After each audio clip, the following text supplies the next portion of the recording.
Zulo atayankhula kuti boma ndi lomweli, anthu ambiri amaona ngati kuti mwina walakwitsa, koma Vice President wa dziko lino la Malawi lero wabweranso ndipo wanena kuti for the avoidance of doubt, I said boma ndi lomweli. Zimene zili kusimikiza zimene adayankhula kwa onse amene akukayikira ausi akuti boma ndi lomweli.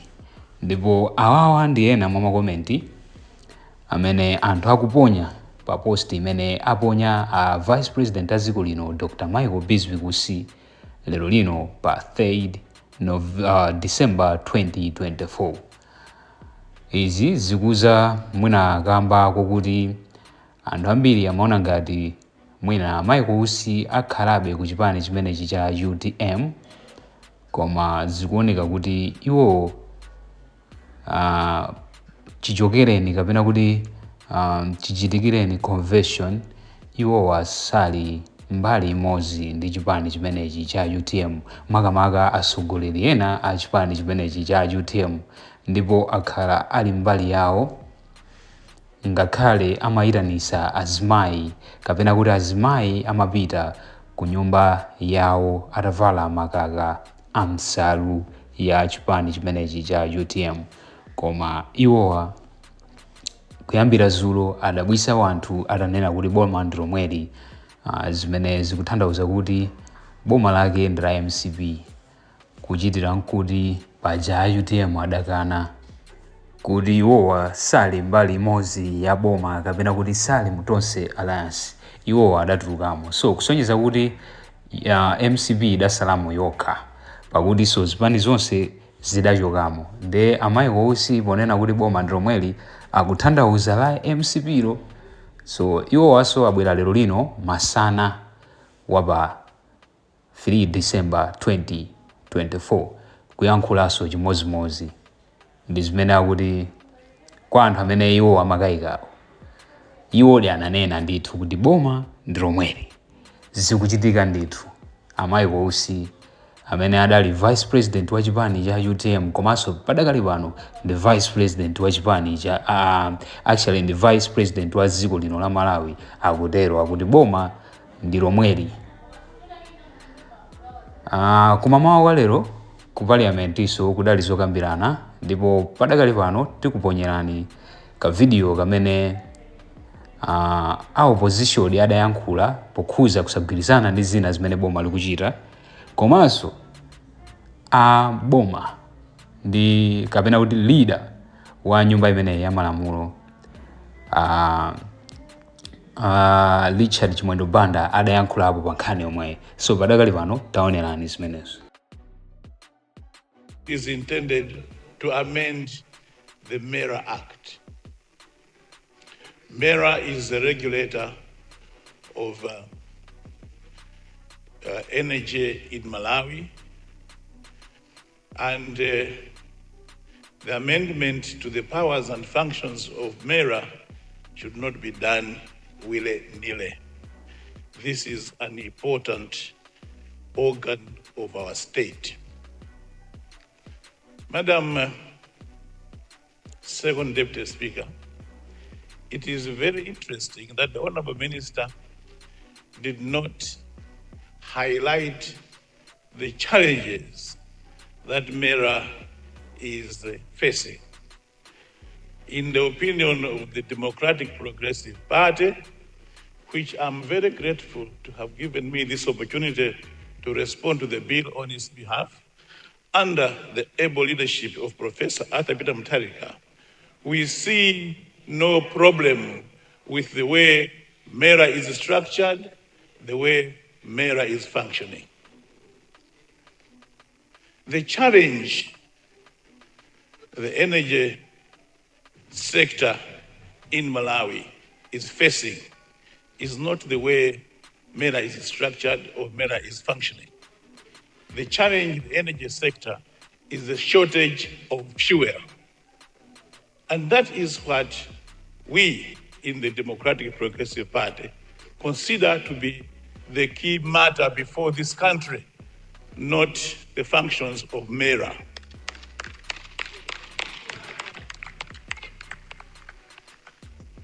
In our view, Madam Second Deputy Speaker, this bill is intended to disable and disempower and disempower Mera so that this government can progress and proceed without any restrictions to go and do what it claims to be the government-to-government fuel purchases. This government is intending to kill Mera and Nokima at the same time, so that a government minister can buy fuel without accountability. Madam Second Deputy Speaker, people that are dishonest, first of all, create a crisis. And then they attempt to assure everybody that they are trying to resolve the crisis by crooked means. This is exactly what is happening here.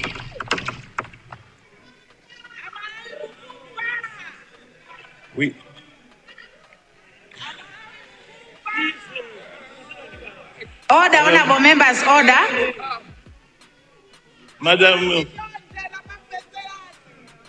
Madam Second Deputy Speaker, this bill is completely unnecessary. The government is failing to address the real problem. The shortage of forex is what is making fuel unavailable to Malawians. Not Mera, not the structure of Mera, not the functions of Mera, but the shortage of forex. We should be here today discussing forex, not Mera. We should be here today discussing how to ensure that the economy is functioning and we have sufficient foreign exchange to buy fuel, not the methodology for buying fuel. This government increasingly wants to be unaccountable, not accountable to anyone. Mera, under the new structure, will not be able to supervise the minister, will not be able to supervise the price of fuel, because the minister is going to be buying fuel and selling it without consulting Mera. How do you have a system like that? We should be saying today that abolish the Mera, abolish Nokuma, and abolish the Public Procurement Act. Honorable First, Second Deputy Speaker, we know that this government has no solutions for Malawians. This government has no solutions for Malawians. That is why the very capable minister, very eloquent man, said nothing about the contents of bill and its purposes. How can one stand up, introduce a bill without saying what it intends to do, how it will help Malawians? And then you would like the Malawians to support that kind of bill. It's because there are so many things hidden in this bill. This is an application for a license to steal from Malawians. Without Mera having functions to supervise the procurement of fuel and the powers that Mera always had in the field of energy, how will Malawians be protected? How will Malawians be protected? We know that there's a battle in this government. There's a battle in this government as to who is going to be importing fuel. So the intention is to make sure that power is taken away from Mera, power is taken away from Nokima, and is given to the minister. And I would like to assure this minister looking at me right now that it will not be him importing fuel, it will be other powers, not him. He's just being used. As we sit here, fuel people have already committed themselves to buy millions of worth of dollars of fuel. They are going around with the letter of credit to be signed, and yet there is no authority. And the minister probably doesn't know. Mera doesn't know. Nokima doesn't know. But there are people in this country interested in the procurement of fuel. And they are creating this crisis so that we pass these bills today in the name of trying to help Malawians. Sorry, we are only trying to help people that are intending to steal from Malawians. With these very few remarks, Madam Second Deputy Speaker, the DPP strongly opposes this bill. Thank you very much. Thank you.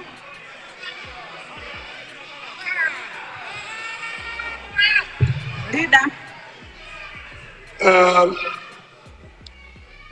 Second Deputy Speaker, the DPP spokesperson,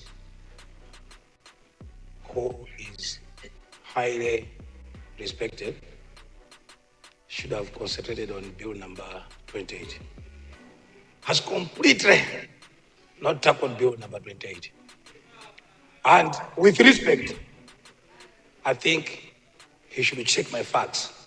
Whatever he has commented is bill 29. I respect him so much, but because he kept the anger in him, I think you have written an exam which you are not given. And it's very unfortunate.